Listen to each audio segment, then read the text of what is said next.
खासदार संजय राऊतांनी घेतली मनसे अध्यक्ष राज ठाकरेंची भेट। चंद्रपूर महापालिकेतील घटनेवर राज ठाकरे आणि राऊतांमध्ये चर्चा। कल्याण डोंबिवली आणि नाशिकवरून संजय राऊतांचा मनसेला जाब, त्यावरून मनसेत नाराजी असल्याची माहिती। जिल्हा परिषद निवडणुकीत महायुतीकडून पैशाचा महापूर येऊन देखील निष्ठेची भिंत तोडता आलेली नाही।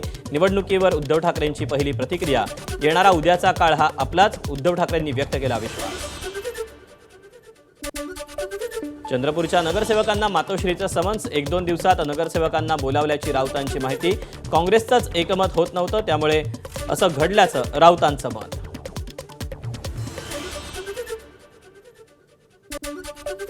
ठाकरेंच्या शिवसेनेचे सय्यद इक्बाल परभणीचे महापौर। सय्यद इक्बाल यांना 39 मतं तर भाजपच्या तिरुमाला खिल्लार यांना 26 मतं। औरंगजेबाचा अजेंडा पुढे नेण्याचं काम ठाकरेंच्या शिवसेनेनं केलं। निवडणुकीत मराठी करायचा आणि मुस्लिम महापौर करायचा। परभणीतील महापौर निवडीविरुद्ध भाजपच्या नवनाथ बन यांची ठाकरे सेनेवर टीका।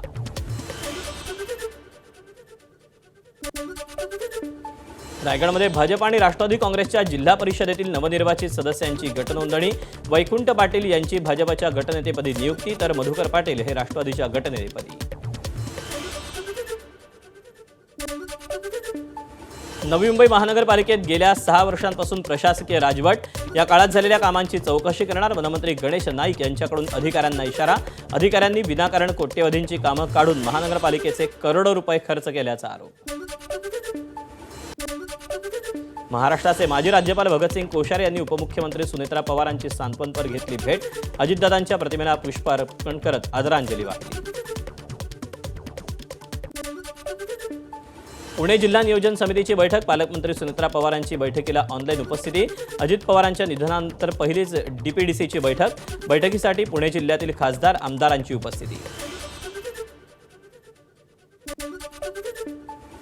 बीड जिल्ह्याच्या विकासाचं अधुरं स्वप्न पूर्ण करण्यासाठी आपापसातील मनभेद बाजूला ठेवून एकत्रितपणे सुनेत्रा वहिनींच्या पाठीशी खंबीरपणे उभं राहू। जिल्हा नियोजन समितीच्या बैठकीत धनंजय मुंडेंची भावनिक साद। बीड जिल्हा नियोजन समितीची बैठक। उपमुख्यमंत्री आणि बीडच्या पालकमंत्री सुनेत्रा पवार ऑनलाईन उपस्थित। माजी मंत्री धनंजय मुंडे यांनी दिवंगत अजित पवारांच्या निधनाबद्दल शोक प्रस्ताव मांडला। उपनगर जिल्हा नियोजन समितीच्या बैठकीत वाहतूक कोंडीबाबत चर्चा। मुंबईतील वाहतूक कोंडी आणि कार पार्किंगचे पडसाद बैठकीत। मुंबई उपनगरचे पालकमंत्री आशिष शेलार यांच्या अध्यक्षतेखाली बैठक। सरकारी अधिकाऱ्यांची दांडी देखील चर्चेत। मुंबईत उपमुख्यमंत्री एकनाथ शिंदेंच्या उपस्थितीत डीपीडीसीची बैठक संपन्न। ठाकरे सेनेचे आमदार सुनील शिंदे यांनी बैठकीत परळ उड्डाणपुलाचा मुद्दा मांडला, तसंच 3 ते 4 गंभीर अपघातांची माहिती दिली। याची दखल घेत एकनाथ शिंदेंकडून MSRDCला तात्काळ उपाययोजना करण्याचे आदेश। टाटा ट्रस्ट 12 आणि नाम फाउंडेशन सोबत राज्य शासनाचा सामंजस्य करार। करारामुळे वेगवेगळ्या क्षेत्रातील विकास संपूर्ण महाराष्ट्रभर पोहोचवणार, मुख्यमंत्री देवेंद्र फडणवीसांचं प्रतिपादन। राज्य शासनाकडून 138 कोटींच्या आधुनिक घाऊक मासळी बाजार प्रकल्पाला प्रशासकीय मान्यता।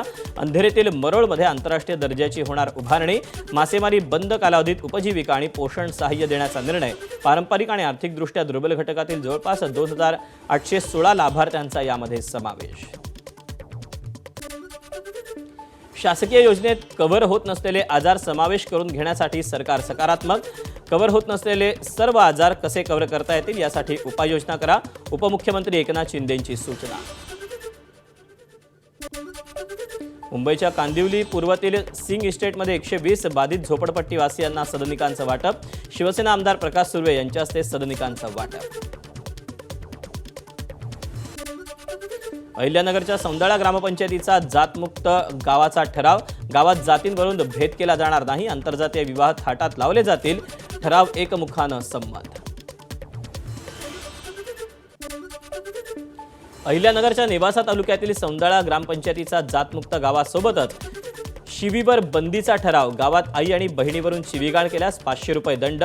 आतापर्यंत 13 जणांना ठोठावला दंड। कामगार कर्मचारी संघटनेचा नाशिकच्या जिल्हाधिकारी कार्यालयावर मोर्चा। केंद्र सरकारविरोधात घोषणाबाजी करत कामगारांचं कायद्याचं उल्लंघन करणारे निर्णय कायदे रद्द करण्याची मागणी। केंद्र शासनानं नव्यानं लागू केलेले कामगार कायदे रद्द करण्याच्या मागणीसाठी सोलापुरातही मोर्चा. Centre of Indian trade union या कामगार संघटनेच्या वतीनं दत्तनगर ते जिल्हाधिकारी कार्यालयापर्यंत मोर्चा. केंद्र सरकारच्या कामगार विरोधी धोरणांच्या निषेधार्थ संपूर्ण देशभरात भारत बंदची हाक. धुळे कृषी उत्पन्न बाजार समितीत हमाल मापाडी कामगार संघटनेची निदर्शनं. विविध मागण्यांसाठी बाजार समिती बंद.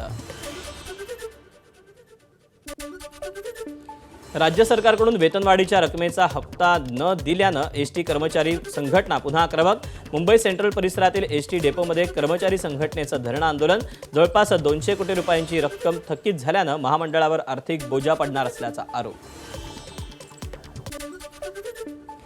गडचिरोलीच्या अहेरीतील बेकायदा इमारत जमीनदोस्त. माजी जिल्हा परिषद अध्यक्ष अजय कंकडलावार यांची इमारत जमीनदोस्त. न्यायालयाच्या निर्णयानुसार बेकायदा इमारत नगरपंचायतीनं पाडली. निफाड तालुक्यात विंचूरमध्ये 100 वर्ष जुनी जिल्हा परिषद शाळा बनावट कागदपत्रांच्या आधारे परस्पर विकल्याचा प्रकार. शाळेचे विद्यार्थी आणि पालकांचा रास्ता रोको. मंत्री छगन भुजबळांकडून घटनेची दखल. जिल्हाधिकारी आणि प्रांत यांना दिले नोंद रद्द करण्याचे आदेश. धाराशिवमध्ये डाव्या संघटनांच्या नेतृत्वात शालेय पोषण आहार कामगार संघटनेचं जिल्हाधिकारी कार्यालयावर थाळी बजाव आंदोलन. शालेय पोषण आहार कर्मचाऱ्यांसाठी 1000 रुपयाची मान्य केलेली वाढ तात्काळ लागू करण्याची मागणी.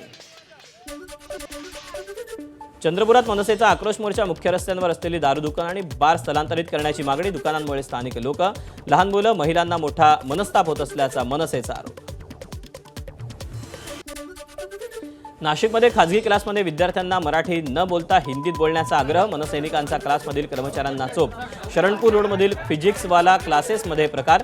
मराठी भाषेत बोलणाऱ्या मुलांना गावठी आणि मॅनर्सलेस म्हटल्याचा विद्यार्थ्यांचा आरोप.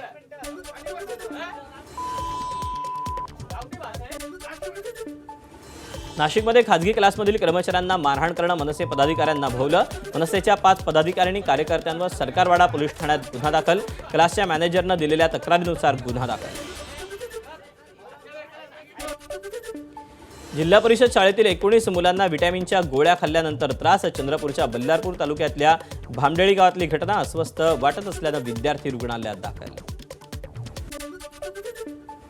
पुण्याच्या मुळशी तालुक्यातील लवळे फाट्याजवळ नियंत्रण सुटलेल्या भरधाव टेम्पोची 4 ते 5 वाहनांना धडक. घटनेचा व्हिडिओ समोर. अपघातात 4 ते 5 जण जखमी झाल्याची माहिती.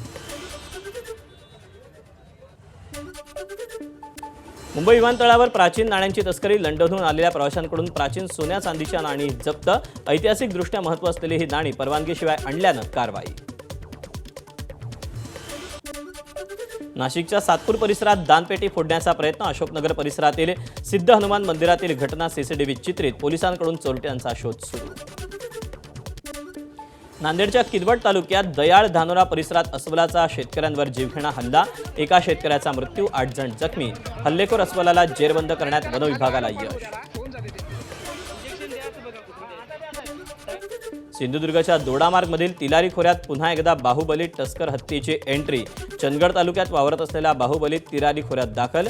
ग्रामस्थांमध्ये भीतीचं वातावरण.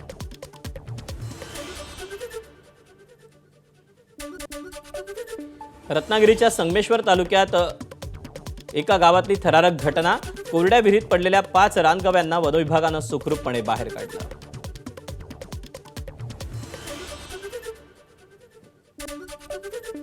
श्री संत गजानन महाराजांच्या प्रकट दिनाचा सोहळा परदेशात बहारीनमध्येही साजरा करण्यात आला. गुरुवारच्याच दिवशी परदेशात राहणाऱ्या महाराष्ट्रातील अनेक भक्तांनी मिळून संत गजानन महाराजांच्या ग्रंथाचं पारायण केलं. तर गुरुवारी बहारीनमध्ये गजानन महाराजांच्या ग्रंथाचं पारायण करण्यासाठी भक्तमंडळी एकत्र येऊन विविध धार्मिक कार्यक्रमांचं आयोजन करत असतात. अवकाळी पावसाचा फटका बसल्यानं नवी मुंबई कृषी उत्पन्न बाजार समितीमधील द्राक्षांची आवक घटली. यंदा फक्त 10 ते 15 द्राक्षांच्या गाड्यांची आवक. द्राक्षांचं उत्पादन कमी झाल्यानं दर किलोला 200 रुपयांच्या घरात. सातपुड्यातील प्रसिद्ध गावरान आंब्याला यंदा फटका बसण्याची शक्यता. वातावरणातला बदल आणि ढगाळ वातावरणामुळे आंब्यावर रोगांचा करपा आणि भुरीसारख्या बुरशीजन्य रोगांचा प्रभाव.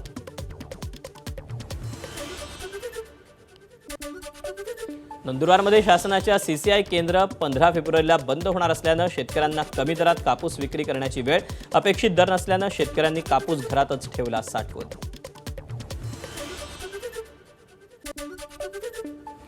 नवी दिल्लीत साऊथ ब्लॉकमधील पीएमओ कार्यालयात उद्या शेवटची बैठक. उद्या दुपारी 4 वाजता कॅबिनेट बैठक होणार. त्यानंतर पंतप्रधान कार्यालयात सेवा तीर्थ 1 इथे स्थलांतरित होणार. भारतीय नौदलासाठी 6 long regiment maritime surveillance P-8I या विमानांच्या खरेदीला संरक्षण मंत्रालयाची मंजुरी. 27,000 कोटी रुपयांच्या करारामुळे समुद्री सुरक्षा आणि पाणबुडी शोध क्षमतांमध्ये मोठी वाढ होणार. जम्मू आणि काश्मीरच्या उंच भागात जोरदार बर्फवृष्टी. पर्यटन स्थळांचं आकर्षण वाढलं. काश्मीर खोऱ्यातील लोकप्रिय पर्यटन स्थळ गुलमर्ग मार्गावर बर्फाची चादर.